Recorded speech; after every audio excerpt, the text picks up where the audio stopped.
मैं आपको एक पर्सनल बताता हूँ। 2000 में मैंने इस एसएसबी में एक एग्जाम दिया और मैं सिलेक्ट नहीं हुआ।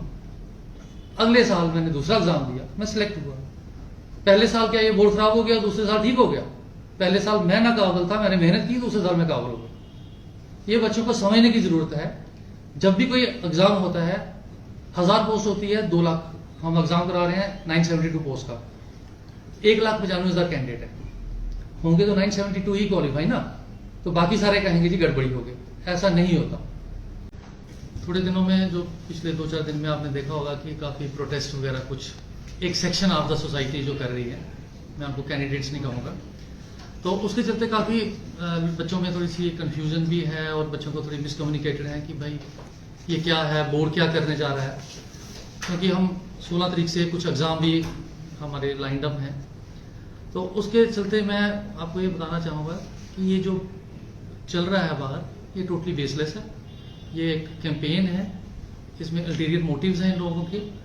बोर्ड ने कंपनी को हायर किया है टू असिस्ट इट, हमें वो असिस्ट करेगी। और एक कंपनी नहीं है, एक कंपनी एग्जाम में कंडक्ट असिस्ट करेगी, दूसरी कंपनी इस सारे प्रोसीजर को ऑडिट करेगी और वो थर्ड पार्टी ऑडिट होगा।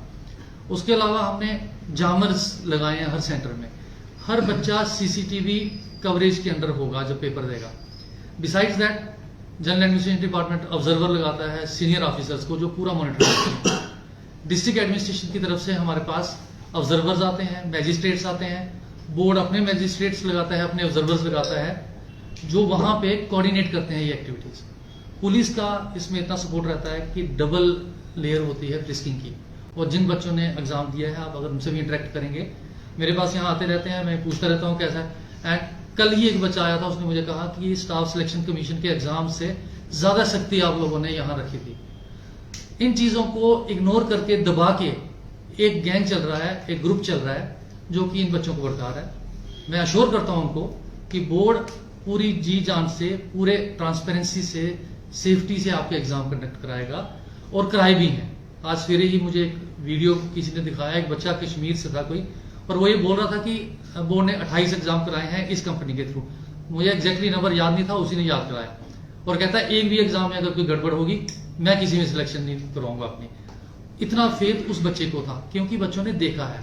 जो बच्चे इन प्रोटेस्टर्स में हैं, जो इनमें इनके बहकावे में आगे हैं, वो बच्चे भी जानते हैं कि यार बोर्ड अच्छी तरह से एग्जाम करा रहा है, इसमें कोई दो राय नहीं है। जब हमने टेंडरिंग प्रोसेस किया था इस कंपनी को, जिसके लिए हमने लाया, एक बड़ा ट्रांसपेरेंट तरीके से किया।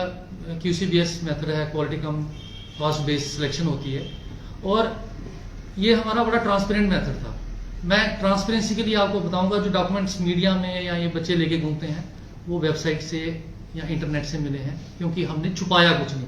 वो had nothing to hide. Board was very clear, the purchase committee was very clear. उनका एम सिर्फ एक था, अच्छी तरह से टेंडरिंग प्रोसेस को किया जाए और एक ट्रांसपेरेंट तरीके से सिलेक्शन हो। हमारे पास 2 कंपनीज आई जो फाइनल स्टेज तक, जिनका हमने इवैल्यूएशन किया। ये टेक्निकल बिड थी और उसके बाद फाइनेंशियल बिड थी। कम्युलेटिव लेके हमें सिलेक्शन थी। ये कंपनी सारे पैरामीटर्स फिट करती थी। अब बार बार एक सवाल मार्केट में आ रहा है, मैं इस समय ज्यादा इसके बारे में बोलना नहीं चाहूंगा क्योंकि ये केस ऑलरेडी कोर्ट में है, लेकिन फिर भी बार बार ये आ रहा है black listed, black listed. It's not black listed, it was black listed. ये कंपनी पास्ट में ब्लैक लिस्टेड थी। जैसा मैंने आपको कहा, जब हमने टेंडरिंग प्रोसेस स्टार्ट किया, इनिशियली मैंने सभी स्टेक होल्डर से इंटरेक्ट किया। 9 कंपनीज आई थी, उन्होंने प्रेजेंटेशन हमें कश्मीर में दी थी, और उनसे इंटरेक्शन के बाद जब हमने प्री बिड मीटिंग की, उसमें 5 कंपनीज आई। हर कंपनी ने ये कहा कि ये क्लॉज जो है इसको चेंज करने की जरूरत है। क्यों? क्योंकि हमने रखा था कि कभी भी ब्लैक लिस्ट हुआ, क्योंकि ब्लैक लिस्टिंग जो है वो एक पीरियड के लिए होती है। ब्लैक लिस्टिंग टर्म अगर देखेंगे, हमारे जनरल फाइनेंशियल रूल्स हैं, मेरे पास किताब है, पूरी टेंडरिंग प्रोसेस के तहत है, और ब्लैक लिस्टिंग डिफाइंड है। Finance department government of India ने डिफाइन किया है, और ये कंपनी 3 साल के लिए ब्लैक लिस्टेड थी। अब 3 साल जब इसके खत्म हो जाते हैं मई 2022 में, क्योंकि ये ब्लैक लिस्ट हुई थी 2019 में, तो इसके बाद कोई रीजन नहीं रहता था लीगली इसको हमें नहीं लेने का, और ये कंपनी एलिजिबल थी। काम के प्रोसेस के बीच में थे हम। जब उस प्रोसेस के लिए हम गए तो डीबी ने हमें अलाउ किया कि एग्जाम कंडक्ट करें। डीबी की जो रिस्ट्रिक्शन थी वो सिर्फ 2 एग्जाम के लिए थी कि आप जेई और सब इंस्पेक्टर के एग्जाम के लिए सिलेक्शन फाइनल कर सकते हैं, लेकिन रिजल्ट नहीं निकाल सकते।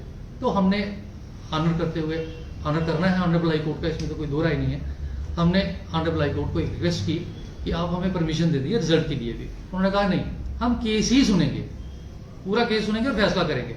27 और 28 फरवरी को केस हमारा अच्छी तरह से सुना गया, दोनों पार्टीज ने आर्ग्यू किया और उसके बाद जजमेंट आज की डेट में रिजर्व है। ये अचानक क्या होता है कि 2-3 दिन से ये एक्टिव हो जाते हैं बच्चे हैं कि जो भी इनके पीछे हैं, क्यों एक्टिव होते हैं? क्या ये जजमेंट को इन्फ्लुएंस करना चाहते हैं? दैट इज नॉट गुड, वो एक ठीक तरह से काम नहीं है। एक हमारे एग्जाम हुए 29 नवंबर को, फिर दिसंबर में, फिर फरवरी में भी हुए। इन एग्जाम की क्वालिटी आप देखें बहुत अच्छी रही। एक एग्जाम था जो एक ही शिफ्ट थी और एक ही सेंटर था जम्मू में। फॉर्चुनेटली और अनफॉर्चुनेटली हम 4-5 ऑफिसर बोर्ड के वहीं थे और मैं खुद भी वहां था। इतने में क्या होता है कि वहां बिजली चली जाती है एग्जाम स्टार्ट होते ही, और कंप्यूटर सिस्टम जो है बंद हो गए क्योंकि वो जनरेटर इमीडिएटली ऑन नहीं हो पाया। It took another 5-10 minutes. हम जितने ऑफिसर थे, हम हर रो में एक ऑफिसर खड़ा था और हमने हर बच्चे के पास जा जाके उसका कंप्यूटर ऑन किया। और ये कंप्यूटर बेस में ये है, अगर आपके 5 मिनट में ब्रेक हुआ आपको पूरे टाइम मिलेगा क्योंकि वो रिकॉर्डेड आ जाता है उसमें। अब ये क्या मुझे मैसेज शाम को आता है कि उस सेंटर पे मास चीटिंग हुई है। मास चीटिंग मुझे कोई बताएगा कि कौन सी होती है? मैं खुद खड़ा था, कहां मास चीटिंग थी?